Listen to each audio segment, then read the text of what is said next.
Dugaan ijazah palsu Presiden ke-7 RI Joko Widodo kembali digelar di Pengadilan Negeri hari ini.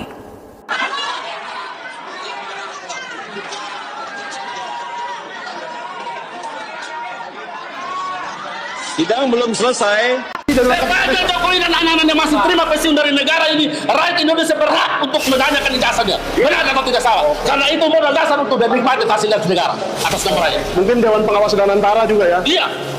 Sepanjang dia masih terima gaji, berhak rakyat bertanya. Layak tidak dia pantas dulu di situ. Ijazahnya benar atau salah? Oke. Setiap skripsi tentu ada tanda tangan pembimbing, minimal pembimbing utama, betul ya? Ya. Pertanyaan saya, bisa tidak sebuah skripsi itu tidak ada tanda tangan pembimbing dan dia dinyatakan lulus sebagai insinyur? Tidak ada pembimbing. Iya, tidak ada pembimbing. Tidak bisa. Tidak bisa. Berarti pertanyaan Anda, perjawaban Anda sama dengan Kanjeng Pangeran Haryo Bagas, ya, PhD. Itu beliau mengatakan seperti itu. Jadi di UGM tidak mungkin skripsi kosong itu bisa lulus sarjana, apapun sarjananya. Kalau artinya di sini berarti Bapak meyakini bahwa Joko Widodo yang KKN di Ketoyan 85 tahun 85 itu adalah Pak Jokowi yang Presiden ke-7 Indonesia itu ya tadi ya? Panggilan si cek ini Pak, mungkin bisa diceritakan Bapak Ibu. Saya hanya ikut-ikutan teman-temannya kalau panggil cek. Jadi untuk lawal-lawalnya, sebenarnya saya juga tidak berani panggil orang. Kita bukan teman ya, jadi hanya kesempatan. Jadi hanya dengar saja. Cek. Dan satunya Mbak Ana, satunya Mbak Ijo, satunya Ecot. Ecot itu namanya juga nggak tahu sampai sekarang. Dengan bisa dijelaskan panggilan cek itu seperti ya. Ya namanya Joko Widodo ya. Nah kalau panggil Jok kan sudah biasa gitu ya. Pengen main daripada yang lain biar keren gitu ya. Cek gitu. Kami berempat yang memanggil Joko Widodo adalah Cek. Benar-benar Cek. Bukan yang lain. Dari itu awal dari situ nama ceknya ya, dipanggil situ ya, sebelumnya belum pernah. Ya selama KKN kita kan mungkin ada kedekatan ya. Jadi kita untuk Mas Eko itu Mas Ecot kan. Oh cek. Kita dengan Pak Jokowi itu cek. Pak Jokowi gimana kalau Pak dipanggil cek itu responnya? Oh positif. Suka berarti. Oh suka. Jadi kalau hari ini diputuskan telah terbukti ijazahnya palsu. Karena apa? Karena apa? Ada yang bersaksi bahwa yang ada di ijazah itu berbeda dengan orang yang dia lihat. Jadi begitu. Dan Pak Rujito juga sudah memberikan keterangan bahwa ijazahnya itu sangat berbeda dengan yang ada dimuat oleh Dian Sandi. Baik rekan-rekan media semua, hari ini Oke, silakan teman-teman dari Kompas, dari iNews, CNN ya. Baik, kita nanti dimulai dari abang saya Pak Wirawan Adnan ya, silakan Bang. Ya oke. Bismillahirrahmanirrahim. Assalamualaikum warahmatullahi wabarakatuh. Satu hal kalau tadi ditanyakan biar dikawal ya. Oke, gugatan si LSI yang ke-1 ingin membuktikan apakah ijazah yang dimuat oleh Dian Sandi itu asli atau palsu. Hari ini telah memperoleh jawabannya. Apabila tidak ada saksi lain, itu hari ini telah memperoleh jawabannya bahwa ternyata itu palsu. Karena apa? Karena apa? Satu adalah dibuktikan oleh apa yang dibawa oleh saksi Pak Rujito mengatakan bahwa itu sangat berbeda dengan aslinya. Baik dari segi tekstur. Pak Gurosono masuk, Pak Gurosono biar di sampingnya Pak telah disaksikan. Juga telah disaksikan oleh saksi utama saksi utama kita adalah King witness kita hari ini yang mengatakan bahwa apa yang dilihat secara langsung Pak Jokowi dengan apa yang ada di ijazah itu sangat berbeda orangnya. Baik wajahnya, bibirnya, telinganya, hidungnya, giginya semua berbeda. Sehingga bukan orang yang sama. tujuan kami menggugat adalah supaya membuktikan apakah ini palsu atau asli. Hari ini telah terbukti bahwa berdasarkan kesaksian berdua adalah palsu. Apabila gitu. Dan kemudian jangan lupa polisi juga kita gugat hari ini, juga tidak bisa menunjukkan yang disitanya, tidak bisa ditunjukkan. Sebetulnya kan tidak kesulitan apabila tergugat satu Pak yang diwakil tergugat satu Pak Jokowi itu adalah mengatakan masih pinjam, masih pinjam ke polisi. Lah polisinya kan ada di sebelahnya. Sebagai tergugat empat seharusnya kan mudah untuk diserahkan gitu ya. Jadi menurut kami adalah mengapa polisi kami gugat supaya tergugat satu tidak berkelit bahwa yang dokumennya itu sedang disita oleh polisi. Harus berbeda barang bukti dengan barang titipan. Iya, monggo Pak Urgaja. Semuanya edukasi pada masyarakat. Jadi kalau sudah dinyatakan barang bukti, berarti itu diduga barang hasil kejahatan atau barang yang merupakan diduga dilakukan untuk melakukan kejahatan tadi. Jadi harus ekstra hati-hati bicara tentang bukti dan sebagainya, alat bukti, barang bukti gitu. Jadi sangat sensitif lah. Selamat datang di channel Pengamat Krusial. Bersama saya kita membedah secara mendalam berbagai isu fundamental yang tengah menjadi pusat perhatian bangsa secara objektif, tajam, dan berdasarkan fakta yang berkembang. Baru-baru ini perhatian publik kembali tersita oleh kelanjutan persidangan terkait dugaan ijazah palsu Presiden ke-7 Republik Indonesia Joko Widodo yang digelar di Pengadilan Negeri. Isu ini bukan sekedar polemik politik biasa, melainkan sebuah persoalan hukum dan etika ketatanegaraan yang amat krusial.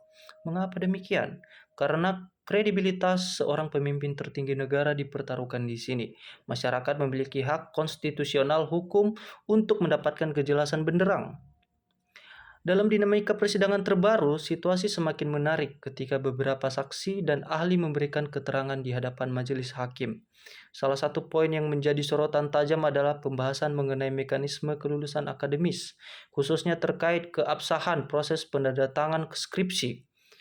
Berdasarkan penandatangan akademis yang dihadirkan secara normatif, di Universitas Gadjah Mada atau UGM, sebuah kelulusan sarjana tidak mungkin dinyatakan sah tanpa adanya proses bimbingan dan tanda tangan resmi dari dosen pembimbing. Di sisi lain, tim hukum penggugat berargumen bahwa terdapat ketidaksesuaian fisik signifikan antara dokumen yang dipersoalkan dengan atribut fisik yang ada. Polemik ini semakin diperumit oleh status barang bukti yang saat ini disebut-sebut berada dalam otoritas pihak kepolisian selaku salah satu turut tergugat, yang menurut tim hukum penggugat seharusnya dapat dihadirkan secara transparan demi kepastian hukum. Satu hal yang tidak kalah penting untuk kita amati secara krusial adalah keterlibatan institusi Universitas Gadjah Mada dalam pusaran kasus ini. Sebagai salah satu universitas tertua dan paling dihormati di Indonesia, posisi UGM berada di bawah pengawasan ketat masyarakat. Banyak pengamat termasuk beberapa guru besar seperti Profesor Firman Hasan memberikan catatan kritis. Muncul pandangan di tengah publik bahwa institusi akademik seharusnya menjadi jarak yang aman dari pusaran politik praktis. Keterlibatan institusi dalam pemberikan klarifikasi yang dinilai sebagai pihak terlalu protektif justru memicu spekulasi lain di kalangan mahasiswa maupun alumni.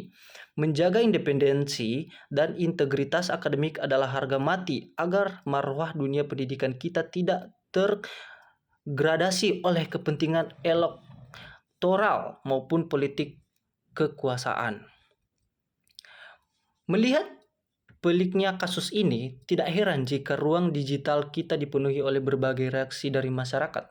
Jika kita mencermati opini para netizen dan kerinduan yang mendalam dari rakyat Indonesia terhadap hadirnya tokoh-tokoh akademis yang jujur, berani, dan berintegritas untuk menyuarakan kebenaran demi kemajuan bangsa. Masyarakat saat ini sudah semakin cerdas. Mereka tidak hanya melihat hasil akhir, tetapi juga menilai proses hukum yang berjalan. Narasi yang berkembang di ruang publik menuntut agar pihak kepolisian dan lembaga peradilan bertindak adil, transparan, dan tanpa intervensi. Sebab, bagaimanapun juga, pondasi utama dari sebuah negara hukum yang sehat adalah kejujuran dan kesetaraan di hadapan hukum, atau equality before the law. Kesimpulannya, persidangan ijazah ini bukan lagi sekedar urusan persoalan seorang Joko Widodo, melainkan sebuah ujian besar bagi kredibilitas institusi hukum dan pendidikan di Indonesia. Kita semua berharap kasus ini dapat diselesaikan dengan seadil-adilnya, terang benderang, dan tidak ada hal yang ditutup-tutupi demi keterangan dan persatuan bangsa. Bagaimana pandangan Anda mengenai dinamika persidangan dan keterlibatan pihak akademis dalam kasus ini? Tuliskan analisis dan tanggapan cerdas Anda di kolom komentar. Akan membacakan beberapa komentar yang dari netizen-netizen. Yang pertama itu Sesmior Ganich, namanya Sesmior Ganich. Di sini dia berkata sejak awal di Solo sudah menipu karena dia memang disiapkan untuk merusak Indonesia. Komentar kedua, Suherman JR6812 berkomentar, ayo tuntaskan kasus ijazah palsu. Siapapun yang melanggar hukum harus diadili. Purbowo 4865 berkomentar, udah biar rakyat yang menghakimi Jokowi biar cepat selesai. Komentar dari Dansats Channel, semua ada akhirnya, yang berbuat jahat pasti musnah walaupun tidak secara langsung. Komentar selanjutnya yaitu dari Beben Sundamangsa. Dia berkomentar, kasus ijazah fiktif Jokowi adalah peperangan antara rakyat Indonesia melawan barisan Londo Ireng. Selanjutnya itu Syab Budin Yunus berkomentar, alright, mantap, bongkar habis-habisan biar jelas. Komentar selanjutnya itu Idaan Yuputusuryastuti 3791.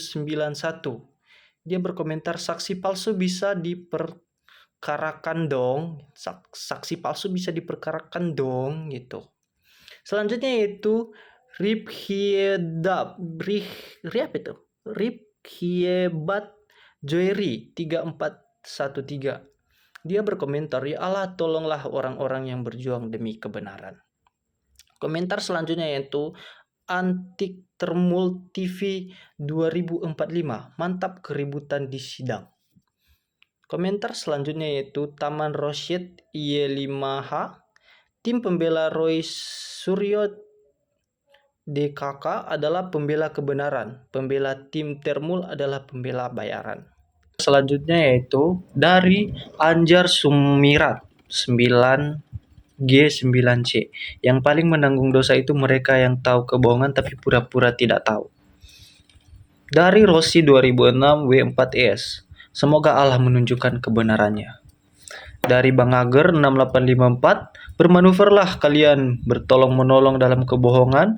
Kalian bisa menang, tapi ingat cepat atau lambat semua akan berbalas, dengan emot marahnya. Selanjutnya yaitu Zainal Munahman. Dia berkomentar, polisi melindungi yang bayar dan yang memberi jabatan. Selanjutnya itu Hadisa Putra TikTok 97X. Betul, polisi harus digugat juga karena melindungi kejahatan. Komentar selanjutnya itu Manirah 9786. Saya orang desa saja kalau melihat foto di ijazah saja meragukan. Itu pendapat orang desa ya. Selanjutnya itu Sudiro R8G. Wahai orang-orang baik, kejar terus kebohongan, harus dibuka sejelas-jelasnya dan masukkan penjara pembohongannya. Selanjutnya itu Munirohij Haididir 5547. Ijazah palsu, saksi palsu, semuanya serba palsu termasuk hakimnya palsu. Kunci politik. Ijazah asli, orangnya palsu. Selanjutnya, Jurnalis Baal 7631, hukuman seumur hidup di Nusa Kambangan. Komentar dari anak ayam J9T. Inilah gerombolan pasakit hati yang dibiayai oleh koruptor dan dana variasi kami. Apa ini? Variasi kami 100% tidak percaya mereka. Ini adalah pengkhianatan negara, kata anak ayam. Selanjutnya yaitu Umi Hani. Allah maksudnya kali ya. Allah yang waras kalau memang asli pasti DG apa nih? Allah yang waras kalau memang asli pasti DG rasa bangga pasti ditunjukkan TDK berbelit dua kayaknya, tidak berlarut dua. Selanjutnya yaitu Kirsan 1970. Kasus ijazah palsu harus selesai biar nggak bikin gaduh TRS ... Kasihan rakyat Indonesia, gitu katanya. Selanjutnya yaitu dari Syaparudin Syab, katanya Syaparudin Syab, pengacara yang ribut SDH nipu masih juga diberi usir. Masih juga dibela usir dari negara, bikin gaduh termul katanya sini. Manusia kurang manfaat, sikat JGN tunda lagi. Oh, komentar macam apa ini? Selanjutnya itu dari Nanai Wijaya. Kalau begitu gerombolan provokator bayarannya dapat duit banyak, katanya. Dari Wagirin. Enggapain. Itu banyak nih. Panjang kali ini. Enggapain. Berbelit-belit. Kesanalah. Kesitulah. Kalau memang palsu ya palsu. Gitu kata dari Wagirimnya. Selanjutnya yaitu Maximus Nagur. Maximus Nagur ya, dari Maximus Nagur. Polisi dan Kapolri yang dilindungi selama ini diproses juga dan membohongi rakyat selama ini. Selanjutnya itu dari Undang Herman 9025. Mulyono mantan presiden, presiden katanya. Mulyono mantan presiden paling buruk, brengsek, biadab, wariskan. Dia bilang buruk, brengsek, biadab, wariskan hutang 8600 triliun, bansos ugal-ugalan, pemecah belah rakyat. Selanjutnya itu dari Simon. Ya awilo, sadarkan orang-orang Indonesia ini ya Allah, ya Rob. Itu kali ya maksudnya, ya Allah ya. Sorry aku salah baca guys. Selanjutnya yaitu dari Wilhevni. Sorry ya. Mari bersatu melawan ketidakbenaran dan tidak jujuran. Selanjutnya itu dari Kaswasto 8109. Semoga kebenaran segera muncul, kebohongan terungkap. Amin YRA. Itu katanya. YRA itu apa ya guys? Nggak tahu aku. Selanjutnya itu Yamari K1D. Dia berkomentar, ingat masalah kesalahan pasti terungkap. Tuhan tidak tidur. Selanjutnya itu Pororoe. Maaf Q semua, saksi palsu harus diproses secara hukum bro. Dari Pororoe. Oke, mungkin cukup sekian dari komentar-komentar netizen ya guys ya. Untuk kedepannya supaya tahu tentang berita-berita hangat yang akan sering kita bahas terutama di politik. Jangan lupa untuk subscribe dan nonton, like channel ini. Terima kasih.